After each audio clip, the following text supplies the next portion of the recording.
Welcome back to Vaguely Inconsistent. I have, as always, Duke to the left of me, Lou is on the right, and here I am, stuck in the middle with you. Yeah. Stuck in the middle. Whatever, dog. On my screen, you're on my right. Duke's in the middle. Duke's the middle man. Yep. And I'm on the left too. Losing the, yeah. Yeah, my screen is Jack, Duke, Lou. Left to right. Jack, Duke, Lou, yeah. And for those of y'all just listening and not watching this, y'all don't give a fuck at all, and we get that. Nope. I'm even here and I don't give a fuck. I don't have pants on, but you can't tell. It's because that shirt is distracting the shit out of everyone. You can't even see me. I'm like an Easter egg, bruh. Look under the bushes. Yeah, stop lying. You're wearing a trans flag. Don't even give me that. Trans flags don't have squiggles on it. Look. I don't know. Well, they will now. You got to be inclusive of the squiggles. Charlie Brown was one of the original trans supporters, okay? So. Yeah, he was. Charles Schultz is rolling over in his grave right now. I don't know, Peppermint Patty and Marcy. I don't know, right? No, I think Marcy was. Peppermint Patty was just a tomboy. Yeah, Marcy was 100% lesbo, but I mean, nobody's listening to this anyway, so it's fine. I can say whatever I want. Yeah, but did it? Now we'll only get 4 downloads next week. But didn't Velma like dudes? Like, because there's some episodes where she was hot for dudes, and then later on, well, she was always hot. She was always hot for Fred. Was it really? Yeah. I don't remember that. She was never going to get Fred because Daphne. Yeah. The original. No, I guess the original redhead, as far as like that goes, would be Jessica Rabbit. Oh no! It'd be. I heard redhead, and I'm thinking Jessica Rabbit. No, why can't I think of her name right now? Fred Flintstone's wife. That I can't think of her name right now. Wilma. Yeah. In my head, I hear him screaming, but he's just like, and I'm like, what's the name? You're screaming the name, and it's not. Yeah. Oh, yeah, that's right. And George Jetson's wife, she was a redhead. Yeah. What was her name? Jane. Yep. His wife. I mean, we'd have to go look at we'd have to go look at the dates on that, but I mean, does that go? Do you think that was like in reaction to like Gilligan's Island, like with Ginger? With what? With the redheads? Like, everybody had like because there was like a string of redheads and like every cartoon. Man, those cartoons would have come out before Gilligan's Island, right? Those cartoons are like 60s, I'll research and I'll let you guys know next week. Because I was going to say our redhead. Yeah, it'll be our redhead themed week. Man, y'all got. Man, I don't know if I can wait. I want to know when Gilligan's Island came out. It'll also be known as the Soulless episode. Heyo. Yep. Oh, vampires. Damn.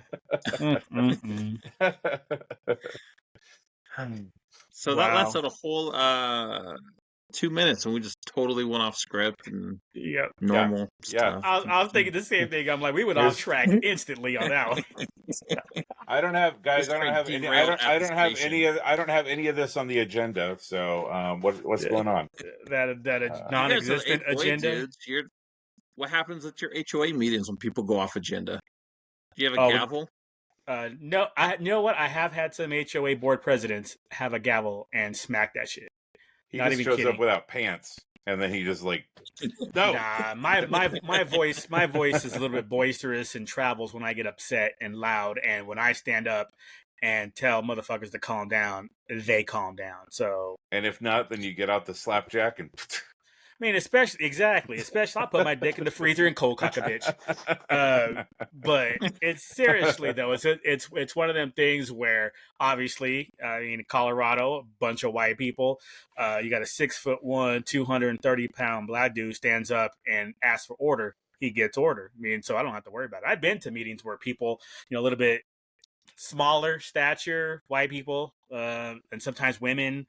No matter what race you are in our industry, the women, it's hard for them to get respect, even though they know obviously more than the board knows, more than the members know, because they've been doing this job forever, but they don't give a shit about that for a lot of the time. So if once one of those women, because again, I've been to coworkers meetings, I just kind of sat in with them, and once they put their foot down though, oh, holy hell, these people back the hell up.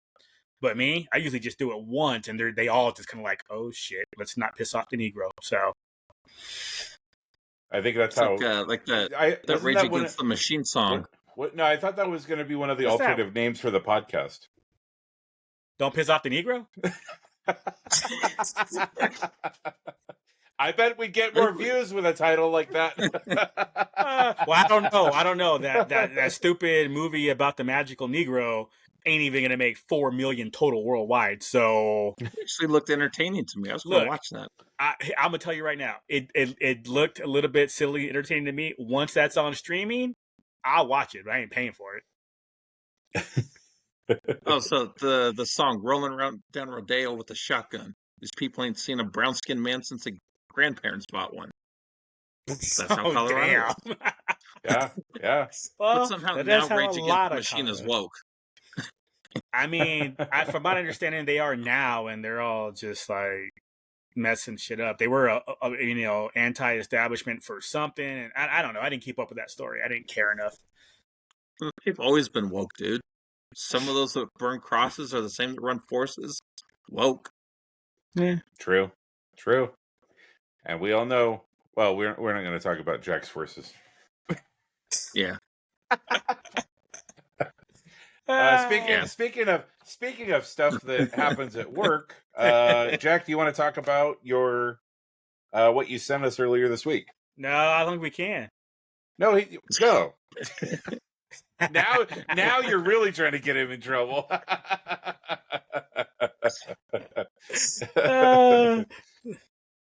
happened earlier this week? I don't even know. The thing you sent us, what the point of that name of the episode is going to be. The topic. Oh, yeah. Oh, dang. All right. Oh, so guys, have this filled out. Have this filled out before the episode starts. Oh my god! I gotta take my mom home, but you better have your shit in line. You better be in order. This is true. Look, this train derailed at the station. Like there were people getting on the train, and that shit fell over, all over. And then it went to Busan because it's just gonna be. Right. So everybody. Yes. Maybe I don't know. Maybe everybody.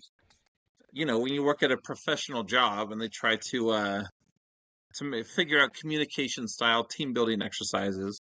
So our training team had us fill these out. Communication style inventory. And then, so you answer a bunch of questions and stuff. How you prefer to work with people, by yourself, if you're loud. What else was on there? Well, like an example would be like I usually introduce myself at social gatherings as like the first option. And the second option is I usually wait for others to introduce themselves to me at social gatherings. Exactly. So there are 4 results you can get. 18 questions. First is controller director, promoter socializer, supporter relator, analyzer thinker. So we're going to guess who got what. So I'll go first since I'm already talking. Hey, hold on. Okay. Don't reveal like after you tell us, Jack. I'm not going to tell you what I did, and Duke's not going to tell you what he did. We'll do all each other first. Yeah. Okay. Exactly. Right. Yeah. It'll be the reveal is after we do our guesses. All right, here we go. The human centipede of relationship communication. So Duke, I think, probably got analyzer thinker. Lou got his between controller director and promoter socializer. But if I had to say one, promoter socializer. Okay. I think Duke got promoter socializer and Jack got supporter relator. Okay. I think Lou is the controller director, and I made Jack a supporter relator. Oh, sorry. Lou is controller director, and Jack is supporter relator. Okay. So I got drum roll promoter socializer. No, really? Yep. Damn. Wow. It was close though. I mean, they're all close. They were, It was very close. Well, the D and I column was 6 and 3. The O and G was 5 and 4. So I could have gone G and D, which would have got me controller director. Huh. Okay. Wow. So I guess even living with somebody, you don't even really know them. Right. Promoter socializer. Characteristics are entertainer, values enjoyment and helping others with the same, full of ideas and impulsive in trying them, wants work to be fun for everyone, talkative and open about self, ask others' opinions, loves to brainstorm, flexible, easily bored with routine. I kind of like routine though, so I'm not 100% on that one. Intuitive, creative, spontaneous, flamboyant approach, like the shirt. Hello, have you seen his shirt, people? Okay, that's why you wore the shirt. Okay, that makes sense then. Have you seen the trans flag on his chest? Optimist, nothing is beyond hope, and celebration-oriented. Only when it's Star Wars. What? Yeah. You're gonna have to read those for us then too, if we're different. Because I will. Okay, I was gonna say I don't got that part of the sheet. Yeah, no. No, I think to be honest, I think if I would have had that, the list of adjectives to identify each person came up better. It probably I probably would. I would have picked that for you for sure. Because I mean, I guess depending on what the others are, but that's fair too. Water under the bridge now. Lou, go ahead. Mine was really close between controller director and analyzer thinker, and it came up. And it came up controller director. Boom! Okay. Yeah. Good job. All right, so commander, values getting the job done, decisive risk taker, good at delegating work to others, not shy, but private about personal matters, comes on strong in conversation. Yeah, to a T. Yeah, right. Likes to be where the action is. Take charge, enterprising, competitive, efficient approach, fearless. No obstacle is too big to tackle, results-oriented. Facts. Yep, that's it. Yeah, that is spot on. Yeah. Right.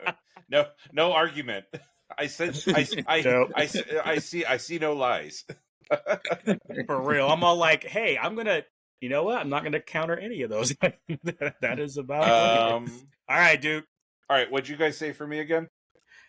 I had you I had you at promoter socializer. Analyzer thinker. Supporter relator. I was O was 6, G was 3. So the O was pretty clear.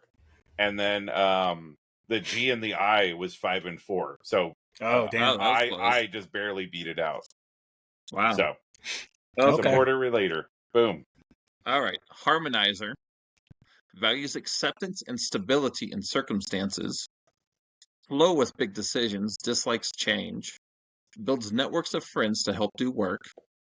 Good listener, timid about voicing contrary opinions, concerned for others' feelings. Gay. Easygoing. Wait. Just to be clear, people who are listening, that was subtext. That was not written down on the piece of paper. Easygoing, like slow, steady pace. Friendly and sensitive. No person is unlovable. Relationship oriented. I could see that for Duke, because my first You're thought like a big old teddy bear. For real, because my first thought is on something like that was like, I'm thinking Duke. I'm like, okay, which one of these is the least confrontational? And I'm like, that's Duke is the least confrontational. Yeah. So we just need to get an analyzer thinker in this group, and then we'll have all 4 of these covered. I don't know. We might not want them. Analyzer thinker is I was going to say, read that. Values accuracy in details and being right. Nope. Who has that covered? Yeah, I was gonna say that's my Virgo right there. My OCD, we covered there. Plans thoroughly before deciding to act. Prefers to work alone. Yep. Introverted. Quick to think and slow to speak. Closed about personal matters. Highly organized. Even planned spontaneity. Cautious, logical, thrifty approach. Thoughtful. No problem is too big to ponder. And idea-oriented. I don't think we would get along with that person. Probably not. Y'all get along with me just fine. You plan spontaneity? Actually do. It pisses some of my people off that I know over here. So yeah. because it's one of those things where it's like you're okay because you've accounted for all the different possibilities of things. You don't work. Like one of the things I've said all the time for like the last 30 years: account for everything, worry about nothing. So when something comes up and there's a change, like, okay, I've accounted for that, and this is what we do. So when it's spontaneous, and I put that in some quotes here, it's not really because I've already accounted for it. Oh, this blew up, which is why, like, when we have plans and something happens and it changes, no big deal. Okay, I've already accounted for it. So you're literally Doctor Strange all the fucking time. You're just like sitting there like, and you're like, I've accounted for 8 million different ends of how this is going to end, and I'm aware of all of them now. I mean, I do try it. I'm not gonna lie. I sit there and be like if there's plans, let's say there's, or whether it be a group plan or a one-on-one of date plan, what doesn't matter. If there's a plan, I am accounting for, okay, if this happens, here's how we pivot. If this happens, here's how we pivot. And again, I don't worry about any of them. It's just, if it happens, it's like, because usually everybody else in the group, they're the ones who freak out. Oh my God, this isn't how it's working. This isn't how it's supposed to be. And I'm just like, no big deal. We'll just do this because I've already accounted for it. I try that almost all. I don't do it every single time, but most of the time, if I'm doing something, yeah, I've already accounted. Like, I have inspections for my job tomorrow, and I know what my plan is going to be on which properties I'm hitting and how. But if something happens where the schedule is late, I'm late, somebody calls me and wants to change something, I already know how I'm going to flip my schedule and drive to different properties and how I'm going to go if there's a hiccup. So, yeah. I can see that. Yeah. But I also think the controller director is... Oh, yeah, for sure. It's more accurate. Yeah. Oh, yeah. I think between the two, while you might... I mean, we all probably have aspects of the other, especially the ones that were really close. I bet you could go either way on that. But... yeah. Well, that was fun, Jack. But are these are these like horoscopes though? They're just like vague enough. Yeah, so it fits all the time. No matter what you got, you'd be like, yeah. Yeah. Well, I mean, I think it was, yeah. I mean, I always my takeaways to those types of things are always to make you think about how other people are as opposed to thinking about what you are. Right. I took like a personality thing. Like I got years and years and years ago when I was working for like a mall corporate office company, and that was good times. Oh yeah, that was good times. I got that shady M&M and G Unit clothing on discount. Yeah. those were the days. Can I get Roosevelt clothing on discount? They had they had me go. I got promoted, and they made me go to like a personality class since I was in a leadership role, and it was, the first whole day was just talking about the different types, the quadrants, and all this kind of bullshit. And then they had you fill out the same type of thing, right? A, B, C, D, and then however you filled it out meant you were in that quadrant, and depending on how deep you were in the quadrant was how heavy you were towards that particular personality trait. And we walked out the door, and everyone's like, well, now that I know that I'm INFP, then how are people supposed to know how to talk to me? And I'm like, you're completely taking the wrong lesson from that class. The class wasn't to show you what you are. You already know what you are. But it's when you're writing an email, you have somebody like Lou who maybe wants bullet points and just wants you to list exactly the... Right. But then maybe Jack wants to know the backstory and wants to know more detail. So it's like you have to have that awareness, because if I send Lou an email that has a 1.5 page long story for something, he might go, well, I'm not reading this, and dismiss it. Facts. And then if I do bullet points for Jack, and Jack's like, well, this I can't engage with this because I don't know why I'm doing it, right? Like, so that's what it was supposed to do, is make you think about how you interact with other people who maybe have different personality traits than you, and to have a better awareness of it. Not necessarily for me to go, well, I know I'm a socializer influencer now. Like, that's not the point. It's to know when I'm talking to somebody else that this is how I should word things and my phrase things, so then we can actually accomplish something, as opposed to just like butting heads the whole time. Oh yeah, absolutely agree on that one. And your point, your example is spot on. I know when I'm talking, there's a lot of times I'm talking to people, whether it be just general socially or work, whatever the case may be, and I'm asking questions. I want you to answer the question that I asked. Do not give me the back. It's like if I ask you a yes or no question, don't give me the well, this happened and blah blah blah blah blah blah blah. Therefore yes or therefore no. Just tell me yes or no. If I want the background story, I will then follow up and ask for the background story. Right. But most of the time, I just want the answer so I can move on. Yeah. What's that? It kills me at my job. You know what I do. So if I ask a yes or no question, sometimes we get the whole story. I'm like, okay, but yes or no. What was the question again? Thank you for all that. Now, could you actually answer the question, please? I know. Oh, go ahead. Sorry, Luke. No. You're good. You're good. I was going to say I actually experience that pretty regularly in my life or at work, because the position that I'm in now is a much different position that I've been in the rest of my working life.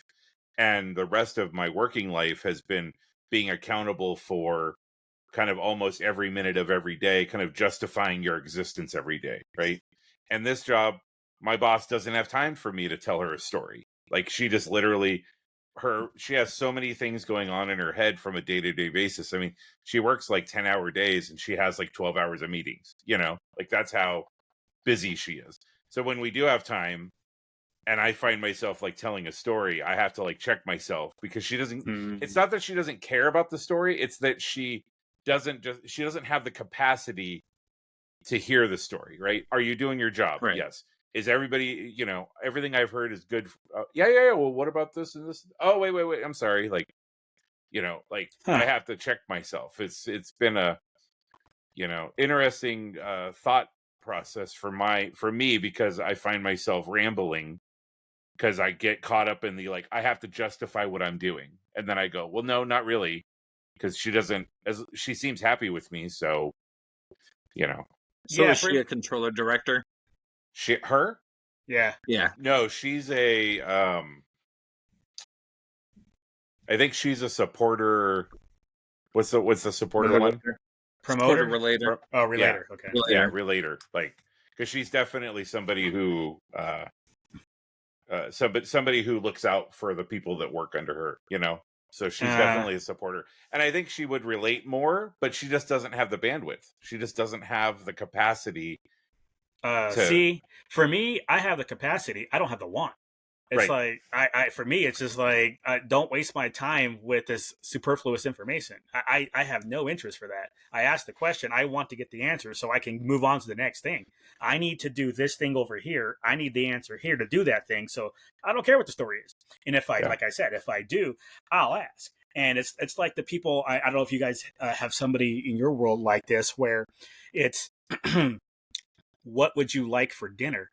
And it's, well, I had this earlier for lunch and I had that for breakfast, and then I really don't want to do that. I'm just listening to this. I'm thinking, when are we getting to the point where you answer the question? And I understand. It took me a little while, but I finally understood that that person is just thinking out loud. And for me, I'd rather you keep that to yourself until you get to the answer. I don't want to hear that thinking out loud. I just want the answer. So, but again, I've adjusted where I don't get mad at that anymore, because I just understand that they're thinking out loud. But it took me from me. Exactly. But it took me till I was like 30 something. So we're talking 10, 15 years ago before I finally learned that that's what people were doing, where I guess I do it so quickly where if you ask me a question, I may sit there and not say anything because I'm thinking about it. Then I'll answer your question. You're thinking, I had Denny's, then I had Del Taco, and now I want Olive Garden.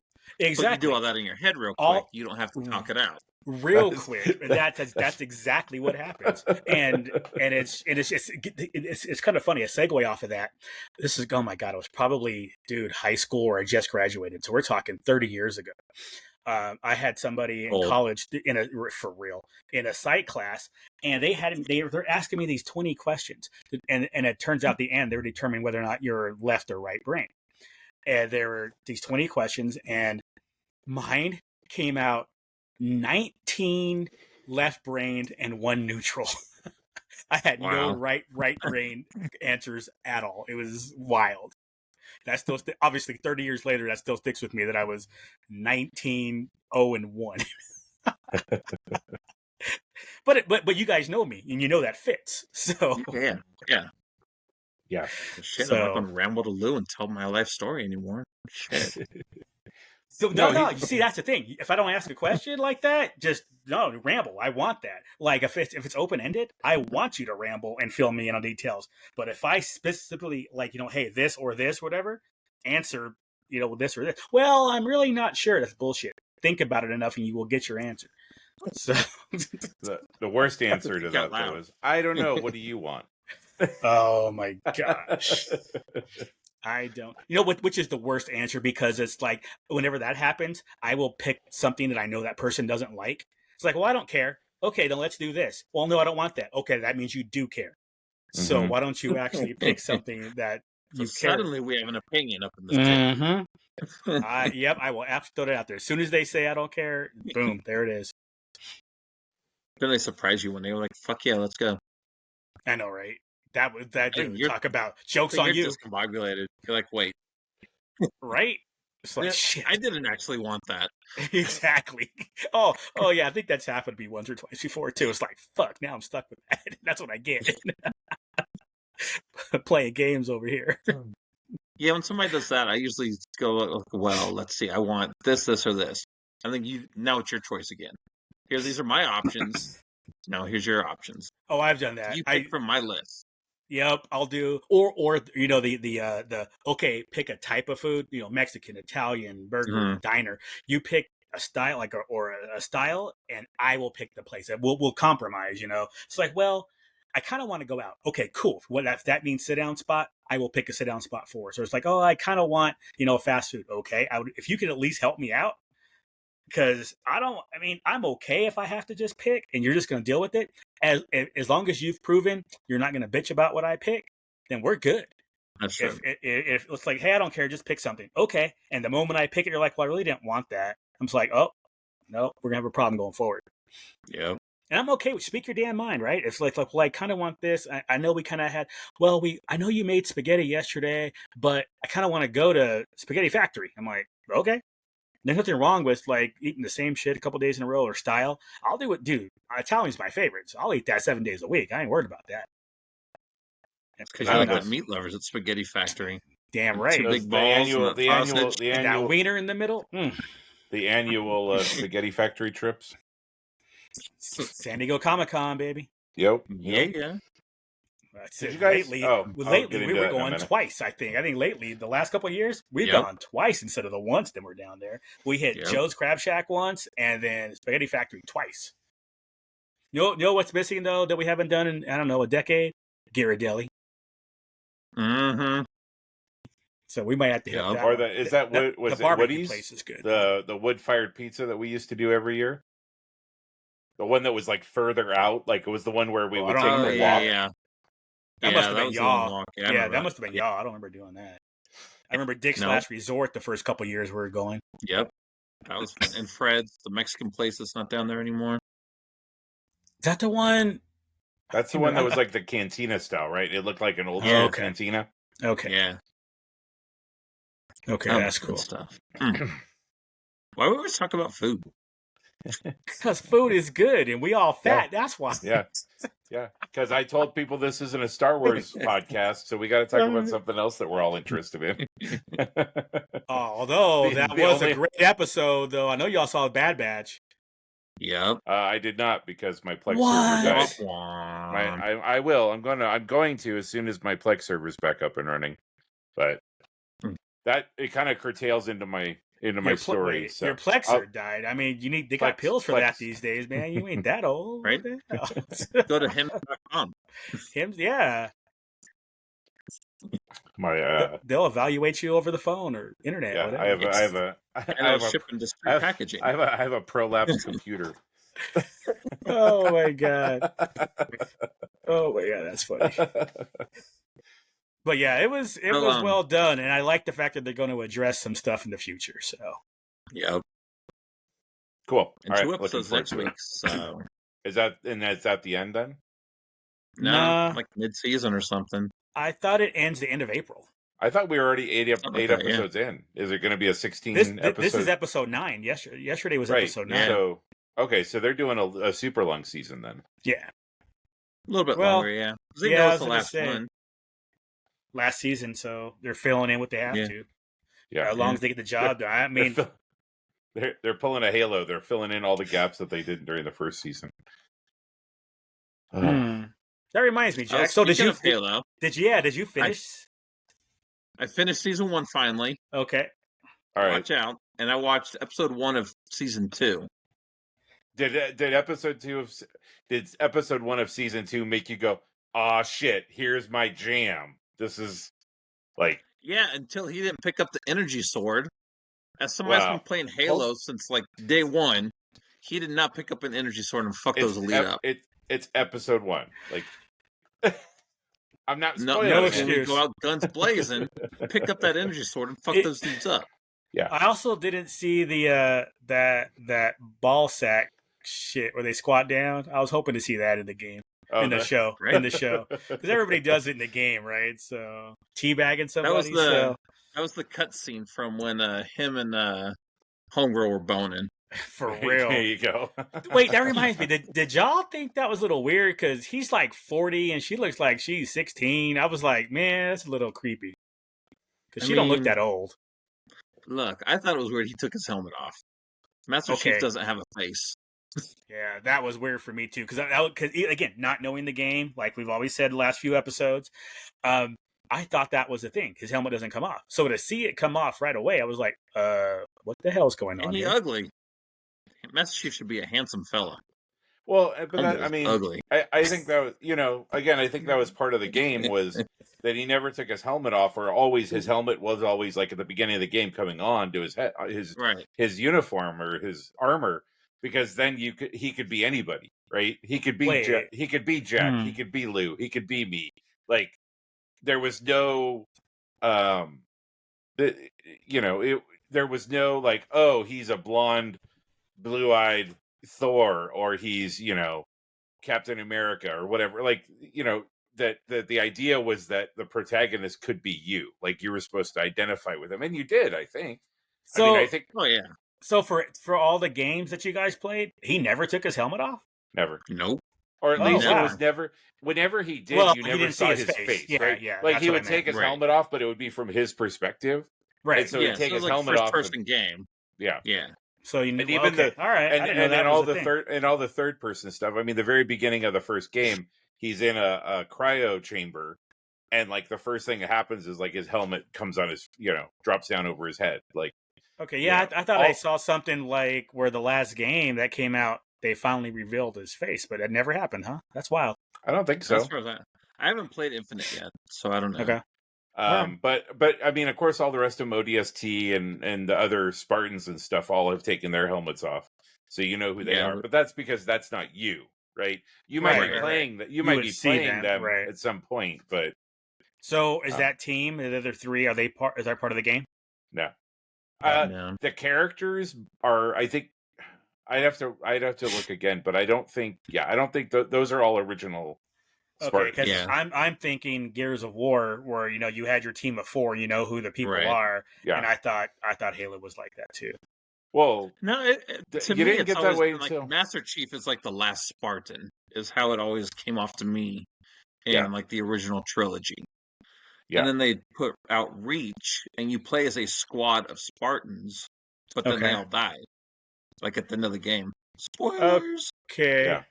And then you play ODST. Right. And then you play ODST. Then in ODST, you play basically like a Spartan, the next generation, but they're not super soldiers. They're like, it's almost ODST. I always felt was more of like the step between human and Spartan. Yeah. Right. Like they were dudes, and they had like armor, but they weren't like genetically engineered like the Spartans are. Yeah. Okay, no, I get it. After watching seasons 1 and 2 now, what you guys are saying makes a little more sense to me, because I completed season 2 last week.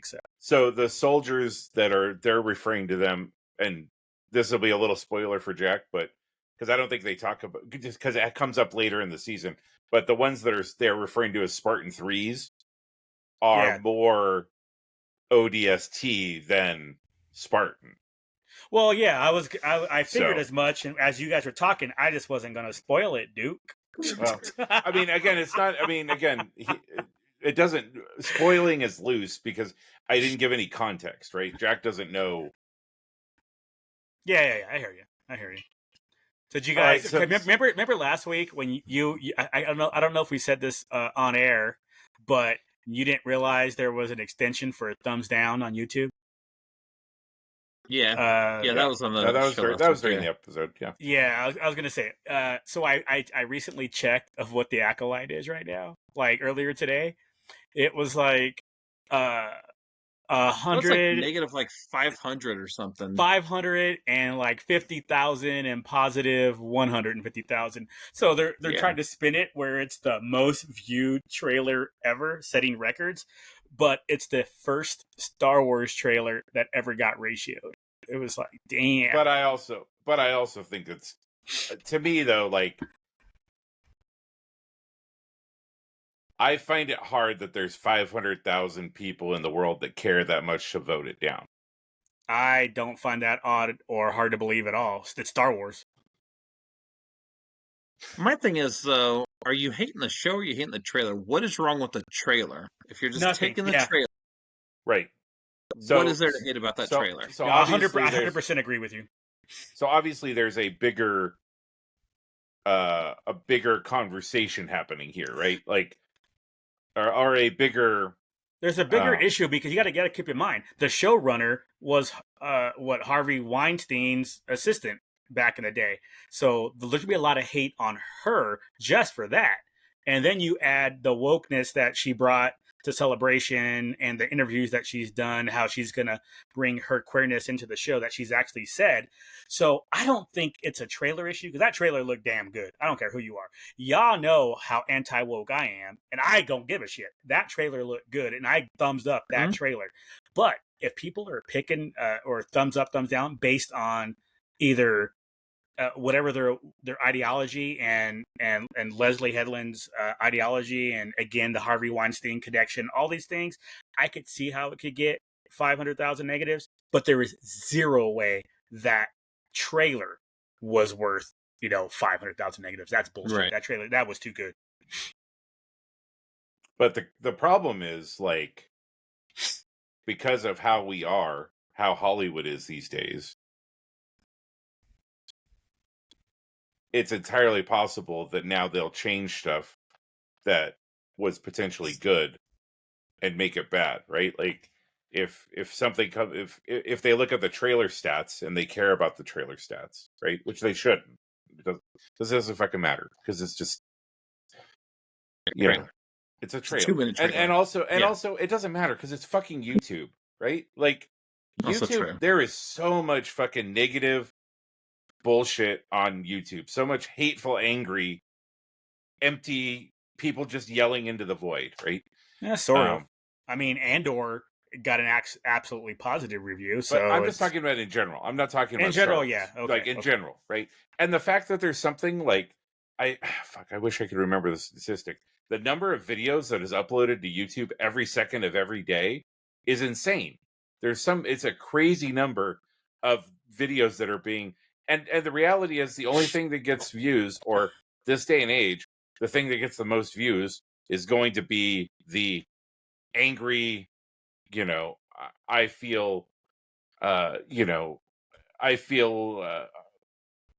a white man, I feel like my day and age is over, blah, blah, blah, blah, blah. And that shit, even though I don't ever watch any of those videos, it still creeps into the algorithm. Yeah. And even the amount of negative Star Wars related channels that exist versus the ones that are just there for the love of Star Wars, right? Like there's way more Star Wars theory videos channels than there are Star Wars explained channels, because those get the views. I know. Yeah, it's just how life is. I mean, even just watch normal news, it's all negative stuff. Yeah, that's what nobody's it putting gets clicks, man. Feel good stuff. Yeah, exactly. That's where the clicks are. And for me, it's positive. No, not at all. And for me, I like seeing the negative reviews of anything because I don't want the echo chamber. I already know what I like. I want to know why you think I shouldn't like it. And then usually I watch it or whatever, and it's like, nah, I still don't agree with you. I'm fine with what I got. But I don't want the echo chamber. It's like, okay, all these people are positive about this or that. I don't want to hear your story about why you thought Andor was good. I have had my own opinion why I think Andor is good. I want to know why you think it's bad. And it's like, oh, that's something I didn't account for, but I don't find that to make it bad still. It's like, that's what I want to see. But I'm That's like that true. with general arguments too. So. But yeah, even like you can buy something on Amazon, you're like, well, let me look at the reviews. You go to the 1-star reviews first. You're like, well, why? Who hates this and why? Yep.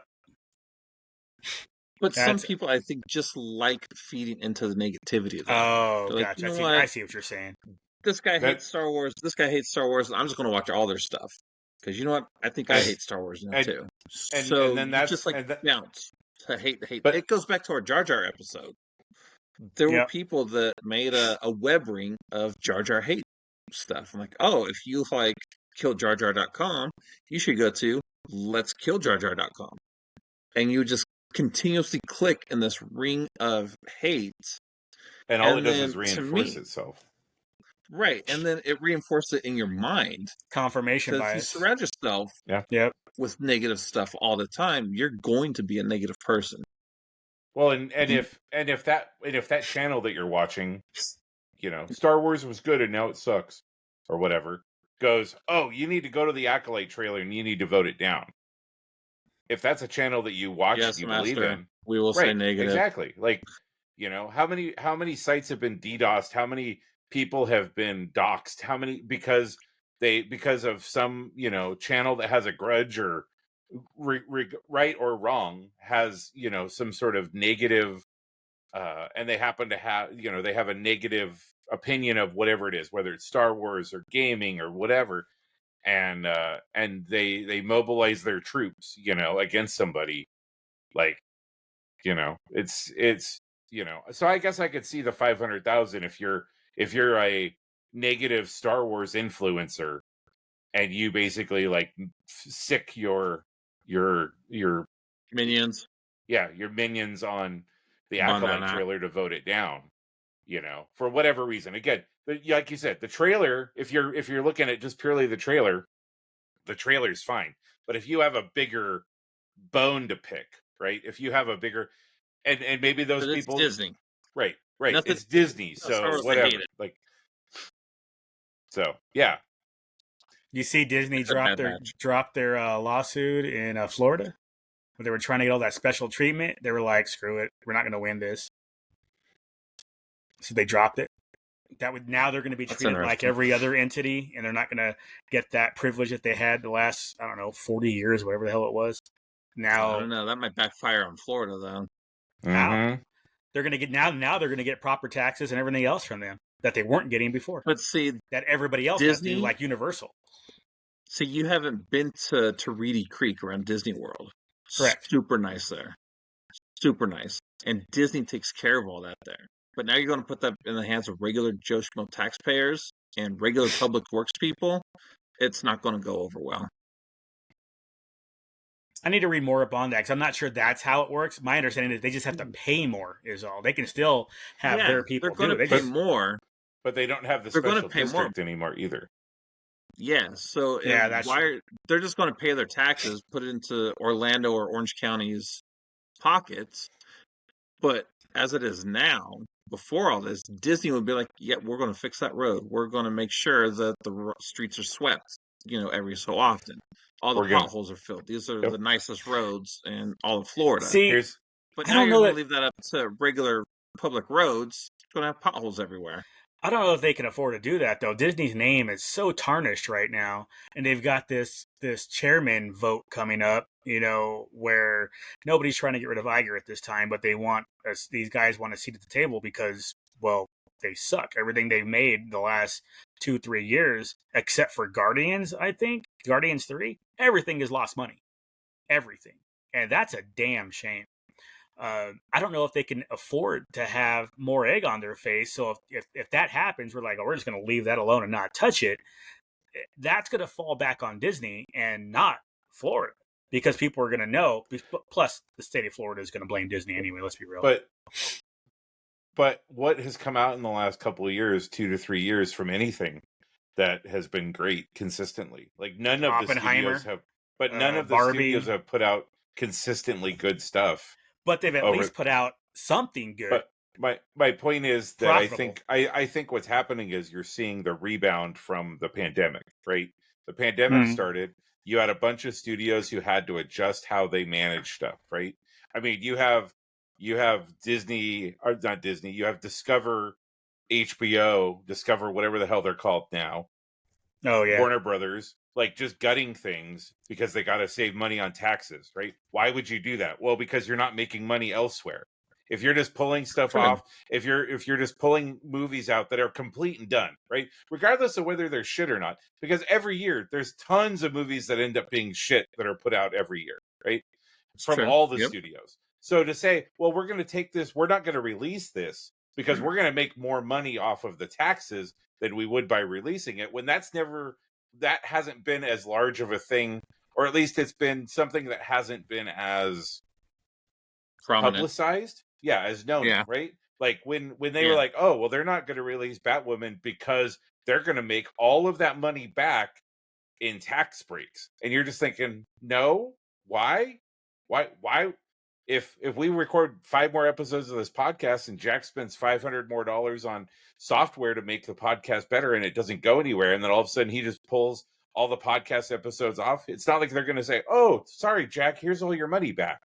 But yet somehow a studio that makes billions of dollars a year can just say, we're not going to release this because we're going to get a tax break for it. That doesn't make any sense to me. Yeah, but Disney hasn't made a profitable movie in how long? I'm talking about in general. I'm not talking about Disney. I'm talking about I'm talking about the studios in general, right? So the pandemic happened. Everybody had to pivot. Everything's getting released streaming because nobody's going to the theater. The theaters aren't open.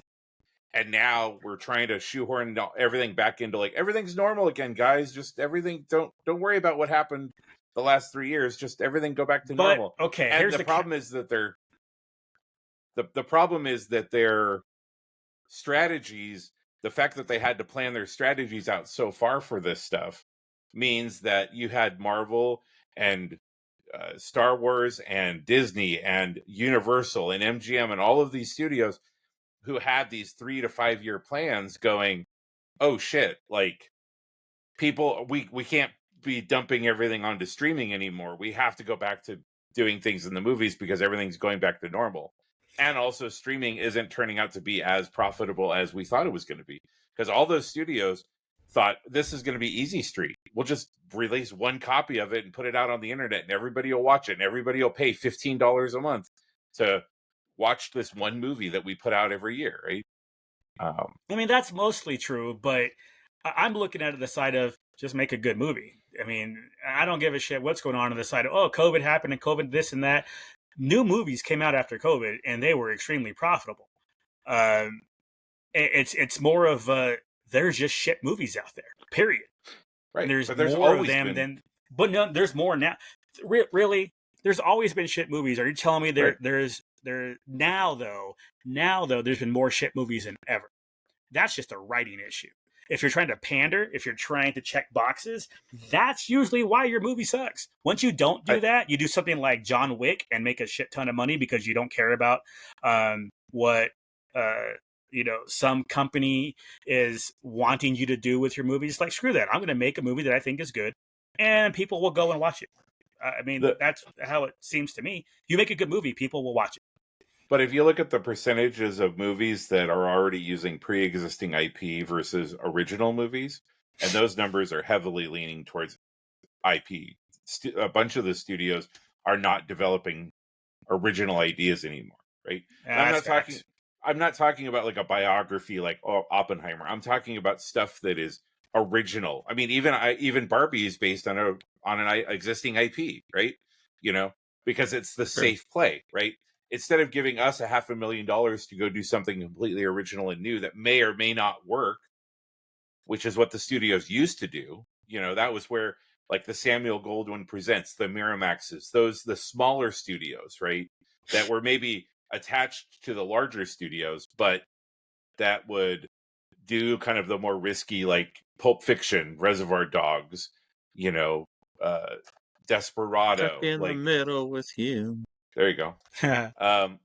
Those types of movies, you wouldn't see those movies released today because the studios wouldn't fund them. Instead, they'll make some other crap and lose $300 million. But again, to them, Indiana Jones, it's the safer play, right? Indiana Jones was the safer play, right? And they obviously, and I don't think any of those people went in with the intention of making a bad movie, right?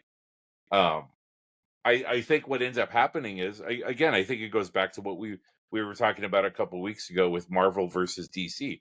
Like Marvel up until a year ago, year and a half ago, Feige had control over everything, right?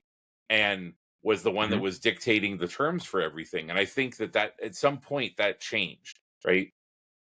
I'm not entirely sure how or why, or maybe he just got too big for his britches or whatever, but at least they had one vision, like one person, the buck stopped with that person, right? He just got spread too thin is all. Right. Because again, when you're trying to produce, 6 different types of streaming services, instead of being able to focus on the 3 movies and one streaming service you have coming out, or one streaming series you have coming out, you have 5 streaming series in the pipeline, and those are all going to be a lot more challenging than doing a movie, right? Because there's so much more logistics and stuff like that involved, and especially with the timelines of when all of those movies are coming out, you have to address all of that. But at least they still had somebody who was the buck stopped with him. DC has never had that up until they hired I just completely spaced his name, James Gunn. Thank you. And so you have people like wow, I cannot think of names tonight. You have people like Zack Snyder, who are like, well, I have this vision of what I want superheroes to be, and he's like applying his life, not his life lessons to the movies, right? And so the movies end up not being great because, again, that's not what people want to see in Batman and Superman and Wonder Woman, But then you don't want to see Batman with a shotgun just wasting people. Not when we've never seen it before. But my point is, hopefully that if they are able to right size the ship and maybe not plan movies out for the next 10 years, when I see those slides of them giving presentations of going, next year we're doing this movie, and the year after that we're doing this movie, and the year after that we're doing this movie, I hate that, because now you're setting those expectations, and you're putting the cart before the horse. You're saying, I guess. I mean, the way I look at it is, there's nothing wrong with as much as I don't like it, rehashing an IP. What's wrong is the bullshit stories that we get. It's like Indiana Jones was not a good story. It wasn't horrible. It just wasn't good. Mm-hmm. And people are sick of the message. Nobody wants that crap. And it's like, if you go back and look, to me, it's all about the writing. It's all about checking boxes. And once you stop doing that, you get a good movie and people go to the theater and see. It's like, well, people aren't going to the theater anymore. I'm like, really? When you didn't have a message in your damn movie, people went to the theater and it was fine. Just like when the writer's strike happened, I was not crying. I was like, oh God, please fire all these people, get new people, and stop writing woke shit. Give me some good stories.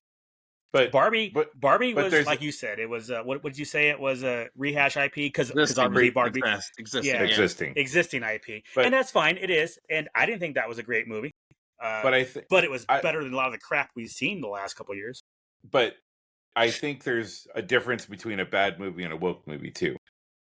So that's for sure, too, for right? sure. But there aren't any good woke movies, though. You said there's bad movies, and then you said, but they're woke. So I just wanted to be clear that there are 2 separate things there. You can have a quote unquote woke movie that's good, just because it's woke doesn't make it bad. Right? Name one. Well, I don't look for woke stuff in my life, Lou. So I'm not. I don't type in Star Wars woke and read all the articles. Time out, because we have to make sure we clarify the terms here. I am referring to, when I say that bad movie, I'm referring to profitable. There is no profitable woke movie that I have come across. The moment, like you look at what lost money the last. Go look at 2023 and look at which movies lost blah blah blah $100 million, $200 million, and mainly it's the Disney movies because they have their message that they're trying to force feed that they've admittedly said they're trying to add their gay agendas and stuff. They said that. That was their words, not mine. And then it bit him in the ass. And look, it's like, oh, we're gonna make this woke movie. Okay, it's not gonna make money, and sure as shit, it loses money. That's what I mean by that. Jack's shirt's offended by that statement, by the way. It is. Yeah. What do you think, Jack? I mean, because you're usually pretty neutral on movies. Like, it's woke, not woke. I don't care. What do you think about it? I don't even remember the last woke movie I saw. I don't like. So people talk about the Buzz Lightyear movie that came out, and his friend was gay. Mm-hmm. People made a big deal about that. It was a split-second scene. Like, nope, this movie is woke. It's horrible. Based on a split-second scene of her kissing her wife. Does that make it woke to you? Yes, especially if you have the backstory. Why? Hold on. Especially when you have the backstory when that is not how that character was supposed to be. They changed that character to make sure they got the message out to everybody. And what did they do? They basically alienated half the country and the ones with the money, and they chose not to go watch that movie, and it was unprofitable. They lost money on that. That's what made it. So if they didn't, that's the only thing. If they didn't put out a press release that said, "Yeah, we went back and changed this," would it have bothered you? Maybe. I don't think so, though. I'm gonna lean more towards no, it wouldn't have, because if the character fit, and in that situation where there was no announcement, I don't think there was a problem with that character, especially since they didn't, like I've said before, they didn't make her gayness a part of the story. As in, we need to push this. I didn't think so at all. I thought it was just simply, okay, this character's gay, move on, no big deal. But because I know they changed it to push a message, that's where they lost me. And I saw the movie, don't be wrong, I still saw it. I didn't mind the movie at all. I mean, even with that, I didn't mind it. But I could see why others wouldn't go. So I have the 10 biggest movie box office bombs of 2023. Hold on. Now, how are we defining that? Is that just they didn't make a lot of money in the theater? Financial. No. Financial. What I mean is, did they not make enough money in the theater, or you have to counter that with their budget as well? Right. So I'm saying, which the terms? So for that, how Screen Rant is defining profitable is 2.5 times its budget, because the budget doesn't ever include marketing. It doesn't include everything that is included in that, right? So they say that the movie has to make 2.5 times its budget in order for it to be successful or profitable. Does that account for the fact that the movie studio only gets half of the theater taken? But it's just numbers on the floor, just 2.5 times. Right. So easy peasy.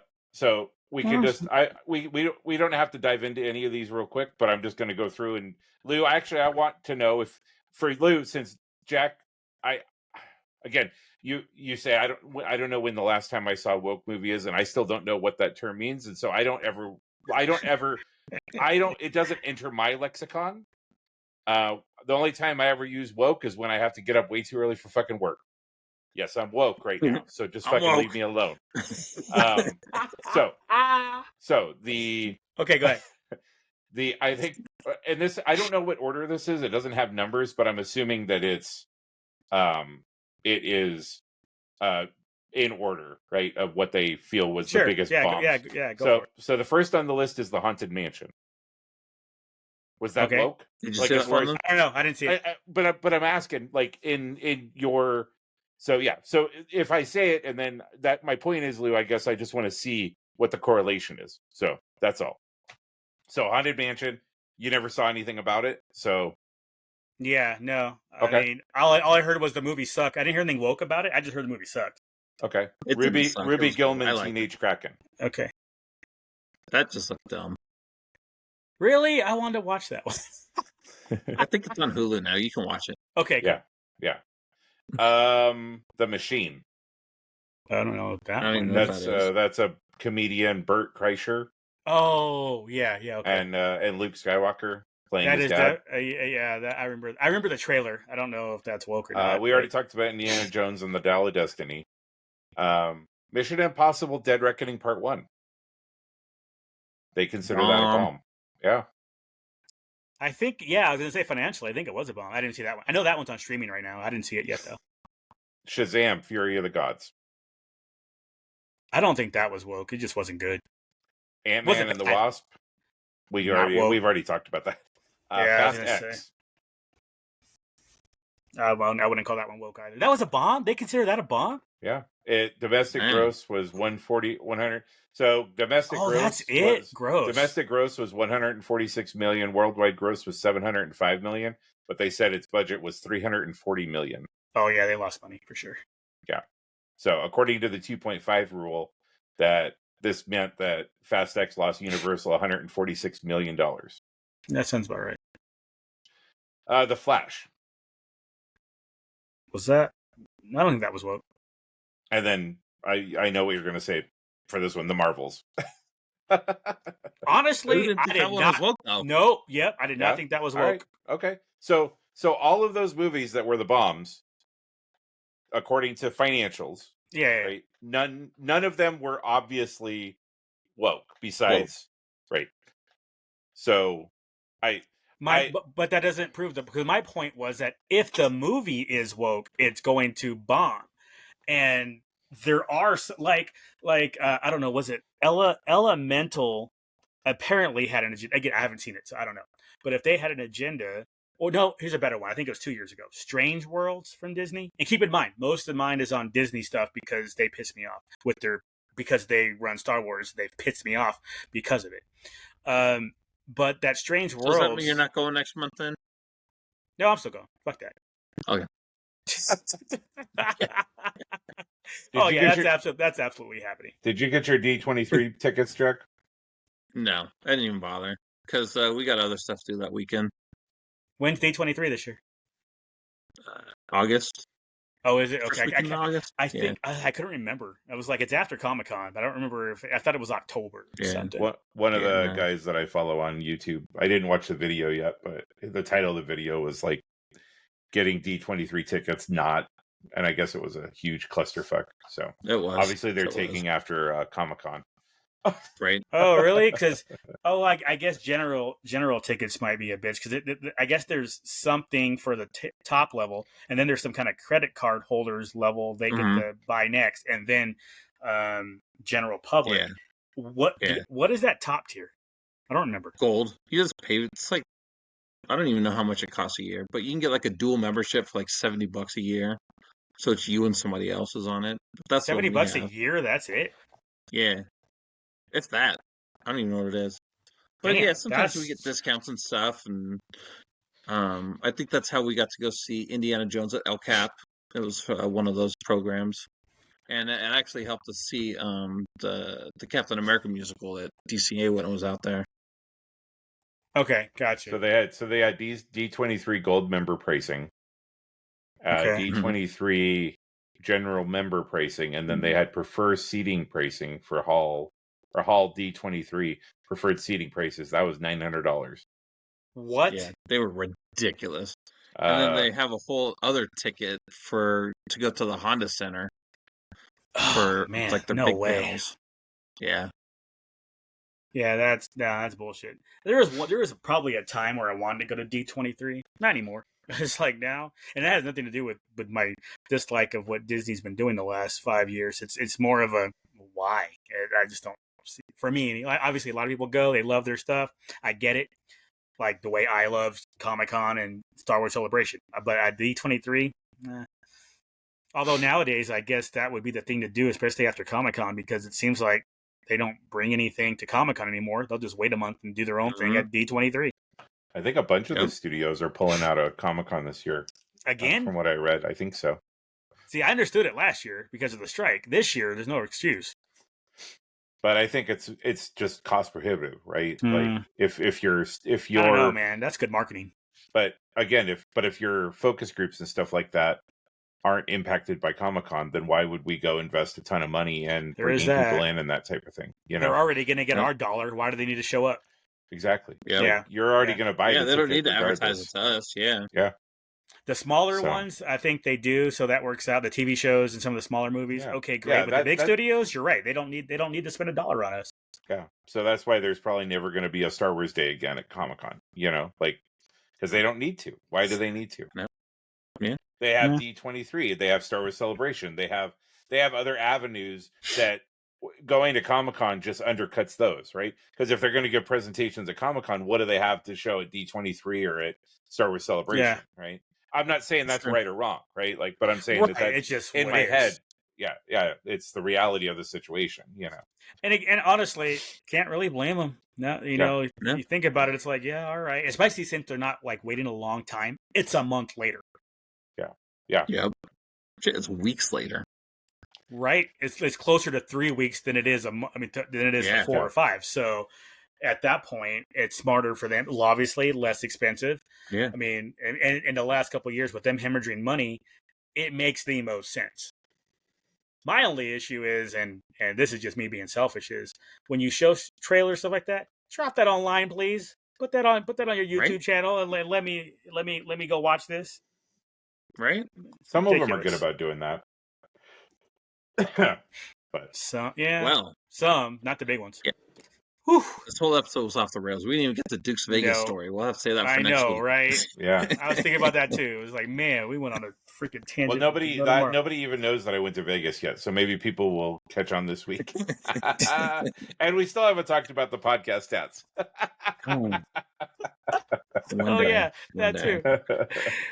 But I think this was a good episode. Y'all need to learn how to focus. Dang, like me, I don't go off the rails at all. No, not at all. Nope. It was bullet points. Let's go. Bullet points. That's all I got. Lou was born off the rails. He was. he really was. Oh man. Did you do any white people shit, Lou? I kinda. I don't know. You guys tell me, because I went to I don't know. Is bowling alley birthday parties white people shit? Because I usually don't see black people there. Because I went to one of those 100%. On Saturday, and it was like, bowling? No, it was middle of the day. That way we could go drinking later in the evening. All right. But it was so it was bowling during the day. I'll grant that we did drink like fish while we were there. It's bowling. You have to drink. That's part of the rules. Right. But when I was there, I was thinking about it, because I was thinking, man, is this gonna be my white people shit for this week? And then I thought about it. I was like, wow, all the times I've gone bowling, league or not league, just for fun, I usually don't see black people having a birthday party at a bowling alley. And I was like, wow, that's just a thing. So I figured I'd ask you guys, do you guys remember, if you're going to the birthday parties, the bowling alleys, the Chuck E. Cheese's, whatever the case may be, because I'm thinking Chuck E. Cheese as well, I almost always see white kids. Granted, we were adults doing this, but that's what triggered it. I couldn't think about a time when it was a bunch of black kids or adults doing a bowling alley birthday party. What's your experience been? Let's see. I was trying to look up how many black professional bowlers are there. There are any? Are there any? Black professional bowler? What the hell, man? Black dude putting 3 fingers in holes. It ain't a bowling ball. I'm just saying. Yeah. You're talking about Blackzilla and shit, not right. Yeah.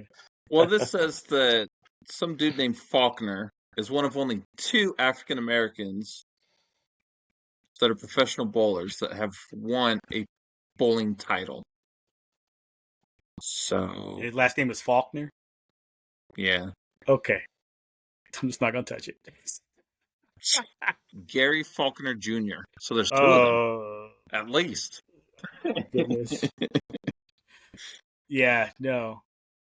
So that was my white people thing, I would argue, is the bowling alley birthday party that I'm not used to that. No.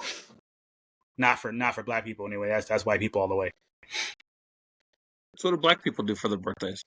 Barbecue, man. You go out back and you get a block party going. Everybody's bringing a dish. Somebody's got somebody's grandmama's recipe, and it's gonna be delicious.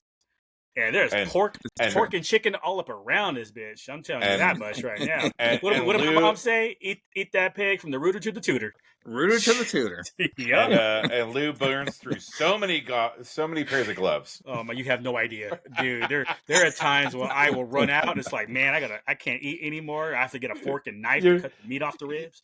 Although it usually just falls off the rib anyway. You're over with the catering people. Can I get one of those boxes? And they're like, oh, like a to-go? And you're like, no, the boxes of gloves. Yup. Been there, done that. Not even ashamed to say it. I have been to a party like that, and I asked the caterer for some gloves. I'll do it again. We're just walking through the buffet line. It's like, no, that's finger food. I need to get strictly knife and fork. Bruh, I've done it. I'm out of gloves. I've done it. I'm sitting in Vegas. I'm sitting there going through, and it's like, no, can't eat that. No, can't eat that. No, okay, you're good. You're good. Okay, I've done that before. You just got to go to the prime rib station exclusively. Yep. I don't even wear gloves, and I do that shit. You got them beef ribs, chicken wings. I'm like, man, that sounds really good, but the hell if I'm picking it up. Boneless chicken wings. Ew, gross. Well, when we monetize, we'll get some bitches that feed you your wings. They'll hold your wings for you. That's what I'm talking about. We can do that, and make sure that the legs too. Don't give me the flats. Don't give me the flats. Jack, are you gonna try to get a place in San Diego during Comic-Con for us to do a live show? So the 4 people that watch us can show up. I love you, Lou. Yeah, I'm gonna get her a sign. Yeah, the kids are tired. I gotta go to bed. No, they want nothing to do with this. I'm like, you guys need to at least click on the YouTube. I don't care, just once. Like, nope. Dang, rude. Get my numbers up, right? Man, where's the love? Support my endeavors. Right? Dang. Where's no love at all? Damn. Daddy's trying to be. You know what? He's trying to be home more for you. See if I drive you to frickin' archery again. Yeah. Right? Yeah. Dang. Kat is never Dean because she ain't never going back again. For real. This last time you get an evil baby. Right? Dang. I mean, podcast is not for kids, but still. No, it is not. Every time I upload, is this for children? No. But explicit content. But no love from the wife though? Damn. Hating. Well, that means we can talk about her then. I know, right? That is true. It won't come back on us, so that's good. Oh, shit. Cool. And then at some point she does, and she goes back to like episode 8, and she's like, yeah. That's all I need. My divorce proceedings. So, in episode 8 of your podcast, did you not say this about your wife? All I'm going to do is submit one thing, and then she just pushes across the link to the YouTube. Yeah. Episode 8. Here's your deposition. It's like, nah, never mind. We're good. She just give her what she wants. Yep. You're right. I'm out. No contest. Oh shit. Jack, since you're the only one with a full-on family, what are you guys doing for Easter? I don't think we're doing anything. I'm getting. I got stuff for their baskets, but usually we do a Easter egg hunt in the back. I didn't see any candy to put in the eggs this year. Damn. Because usually we put them out like the night before. So to keep bugs and shit out of it, I get like wrapped stuff. But they didn't have hardly any of that stuff when I went to Target. So I don't even know if we're doing dinner or nothing. You know you're going to the Brazilian barbecue place. Come on now. Yeah, don't tempt me.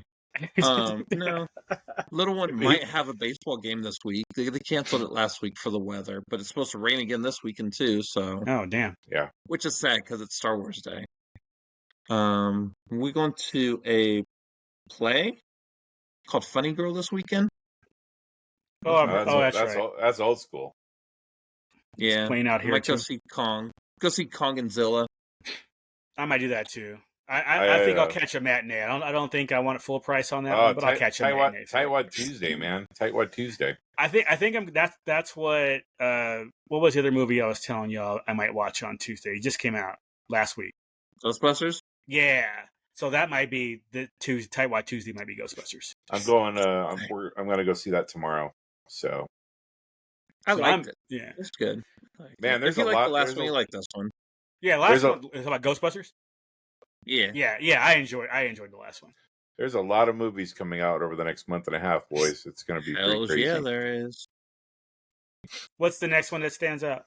let me bring up. You guys talk for a second while I get my list, because I sent a list out to people to kind of give them a heads up of like, hey guys, like, cool. Oh yeah, well, the organizer for your group. What we can do? That's where we can wrap it up. That way we can come back next week and talk about upcoming movies that we're looking forward to see. Monkey Man on April 5th. But I don't know which one is that. That's the Dev Patel John Wick one. Nope. Looks like this sounds woke. Monkey Man sounds woke and racist at the same time. For real, I ain't doing it. Did he put it out? Lou, how about Civil War? Oh, I'll watch that. Abigail after that. Yeah, that's for the one sure. I sent you guys last week. Yep. Then Fall Guy May 1st. Oh, yep, I'll watch that one. Baby Goose. Dude, that's got Emily Blunt in it. That's got Emily Blunt. I'm watching that. And then the week after that is Kingdom of the Planet of the Apes. I'm watching that. So I mean that's those either. It's like the 5th, the 12th, the 19th, and the 1st. So what's what is it? Pre-Memorial Weekend. What's the top summer movie that's supposed to be coming out in May? Usually there's got to be one. Oh, hold on. I guess we got to hold this to next week. Yeah, we can hold it next week. I'll look it up. I'll send you guys. What I'll do is I'll get some movies for the summer movies. I'll get some trailers. I'll send them to you guys. We can either watch them together or we can watch them beforehand. And that'll be next week's show. Or at least part of it anyway. Yeah, I'm curious because I honestly can't think. I mean, I knew those ones are coming out, and then I guess eventually Deadpool and Wolverine's coming out. Yeah, that's June, I think. Yeah, June. I think June. Yeah. Is it June? I thought it was July. I thought it was coming out when we were in Comic-Con. Oh, is it? Well, because something, you know what? Something is coming out when we're at Comic-Con. So we'll talk about it next week. And get that you answer. know what? We'll talk about it then. Good, because there's a burrito calling my name. I'm hungry. Get there, son. Yeah, Gents, it's been fun. Have yourself a good week. Yeah.